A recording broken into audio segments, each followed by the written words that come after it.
Buti na lang napakamura ngayon ng ganitong mga klase ng short kasi guys napakagamitin lalo na guys pambahay pag may lakad kayo may mga outing tulad ngayon nasa beach kami saktong-sakto yung short na to, di ba?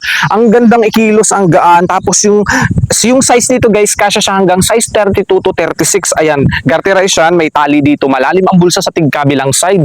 Tapos tingnan niyo naman yung texture ng tela nito, di ba? Napakaganda. Sakto lang yung kapal nito, hindi manipis, hindi makapal. Yung height, yung haba naman nito, hindi siya ganun kaikli, hindi rin ganun kahaba. Sakto lang, hindi pa lumampas sa tuhod ko. Sobrang daming available color ng short na to. Tingnan nyo naman guys. Bukod sa dalawang to, marami pa kayong pagpipilian.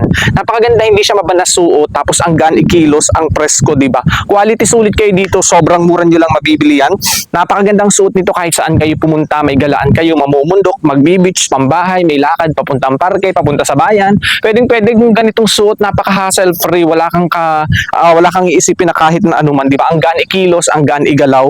Sobrang ganda ng ganitong klase ng short, kaya kung gusto nyo, check out na!